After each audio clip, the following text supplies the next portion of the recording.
बिस्मिल्लाहिर्रहमानिर्रहीम। अस्सलामु अलैकुम वरहमतुल्लाहि वबरकातुहू।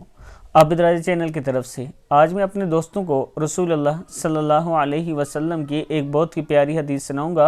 उससे पहले मैं अपने तमाम दोस्तों से गुजारिश करूंगा कि अगर मेरे चैनल आबिद राजा को आपने अभी तक सब्सक्राइब नहीं किया तो ज़रूर कर लें ताकि डेली आप तक अच्छी अच्छी वीडियो पहुँच सकें।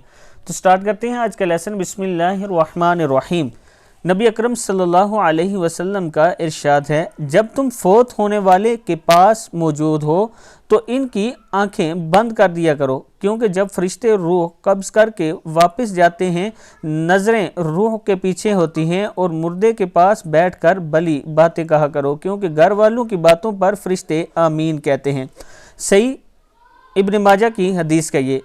अब मैं अपने दोस्तों से गुजारिश करूंगा कि इस हदीस से हमें रसूल अल्लाह सल्लल्लाहु अलैहि वसल्लम एक तो ये तालीम दे रहे हैं कि जो आप किसी के पास बैठे हो वो फौत हो जाए तो उसकी आंखें बंद करो और उसके पास बैठकर अच्छी अच्छी बातें किया करो, उसके लिए अच्छी बातें कहो, उसके लिए ज़िक्र अज़कार किया करो और अच्छे अल्फाज इस्तेमाल किया करो, क्योंकि फ़रिश्ते आपकी बातों पर आमीन कहते हैं। आज का मैसेज यही था। मैं अपने तमाम दोस्तों से कहूँगा कि इस वीडियो को आगे ज़रूर शेयर करें। अस्सलामु अलैकुम वरहमतुल्लाहि वबरकातुहू।